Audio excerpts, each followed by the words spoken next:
Hello, my fabulous viewers, and this is a short reading I'm doing because I'm not well. Now, this is a reading from 1st to 15th of November, overall energy for the sign of Scorpio. Now, please remember this is general reading, so it may or may not resonate with all of you. Please take whatever resonates and leave the rest. So, now let's start with the sign of Scorpio. Please show me for Scorpio what's there for the next 15 days.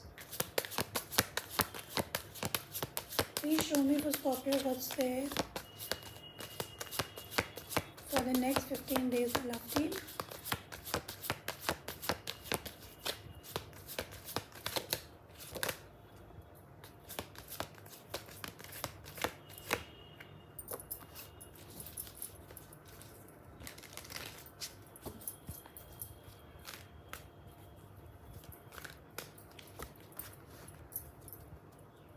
What else is there for the next 15 days, my love team, for the sign of Scorpio?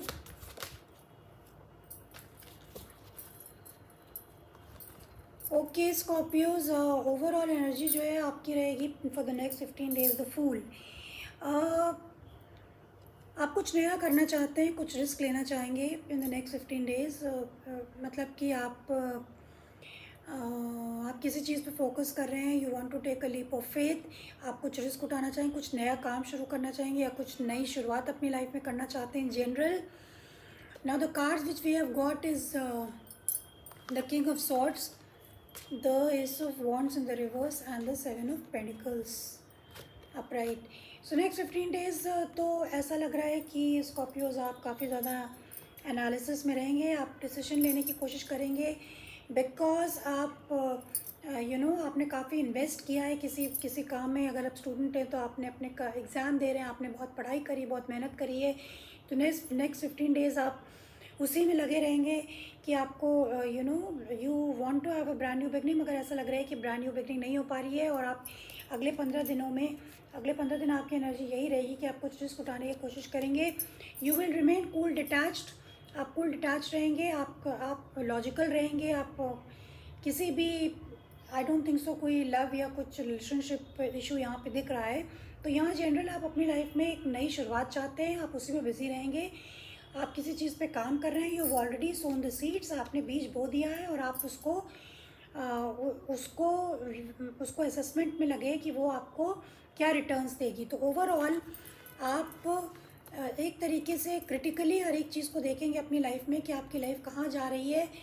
आप एक नई क्या action लें और आप अपनी life में stability की ओर बढ़ने की कोशिश कर रहे हैं, काम करने की कोशिश कर रहे हैं. This is what it is telling me in the next 15 days. So now I want to clarify the King of Swords.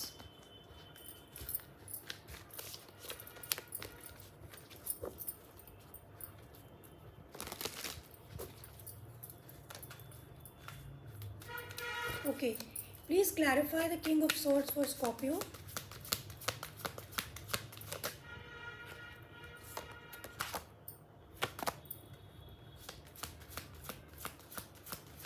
Please clarify. Give me one more card.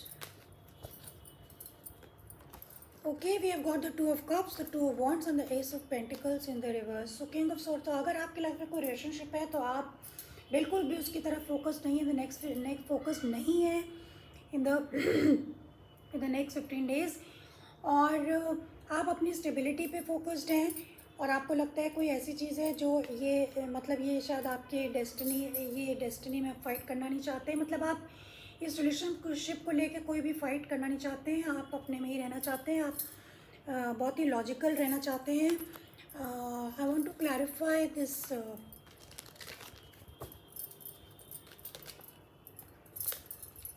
I want to clarify this Ace of Wands in the reverse. Why this Ace of Wands is in the reverse for Scorpio?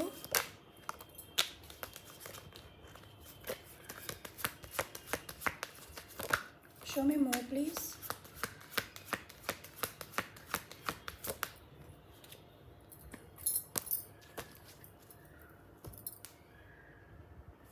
Okay. Ace of Wands in the reverse is clarified by the Three of Cups, by the Fool and by the Two of Pentacles. तो यहाँ पे ऐसा लग रहा है कि Scorpios आप जगल कर रहे हैं, आपको डिसीजन लेना है कि आप क्या रिस्क लेना चाहते हैं, क्या आप नई शुरुआत चाहते हैं। अगर कोई पर्सन, प्लेस या थिंग है तो क्या आप उस उतना रिस्क लेना चाहते हैं, क्या आप चाहते हैं कि आप रिकन्सिलिएशन चाहते हैं, क्या आप उस चीज़ को वापस अपनी लाइफ में चाहते हैं। तो आप इसी चीज़ से जगल कर रहे हैं क्योंकि आपको डाउट्स हैं सिचुएशन को लेके कि वेदर इस सिचुएशन में नई शुरुआत हो भी सकती है या नहीं, कि इसमें equal give and take, 6 of pentacles at the bottom of the deck. You know, taking a stand for yourself. आप इस चीज़ को एनालाइज कर रहे हैं कि क्या इसमें इक्वल गिव एंड टेक है इस सिचुएशन में, क्या जो आप दे रहे हैं क्या आपको वापस मिल रहा है in the next 15 days. So you are juggling, you wanting to take the take the action. Now I want to clarify the Seven of Pentacles. Please clarify the Seven of Pentacles for Scorpio.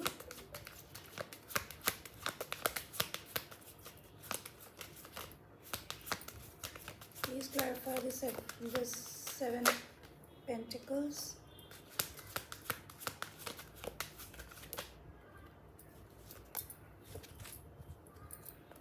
या आप काफ़ी ज़्यादा obsess कर रहे हैं। 7 of pentacles is clarified by the ace of swords applied by the judgement and by the king of cups.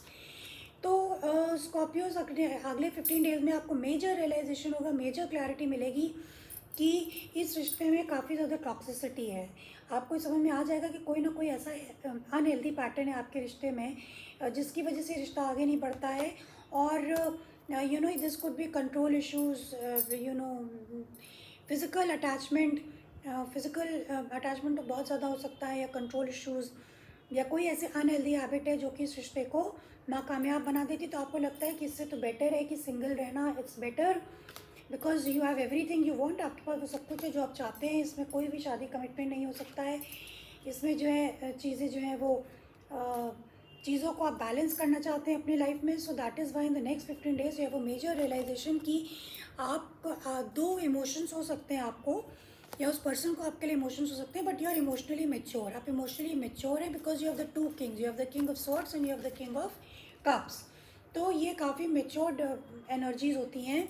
तो आप काफ़ी मेच्योर्ड है, लेकिन आपको लगता है कि क्योंकि इस रिश्ते में बहुत ज़्यादा कोई ऐसी बातें, अनहेल्दी चीज़ें हैं, ऑब्सेशन है, जिसकी वजह से ये रिश्ता ठीक से चल नहीं पाता है। So you have a major realisation कि आपको in the next 15 days you will get the major realisation कि what is unhealthy in your relationship, और आपको लगेगा कि आप अकेले ही ठीक हैं। So this is what I have for you Scorpio for the next 15 days.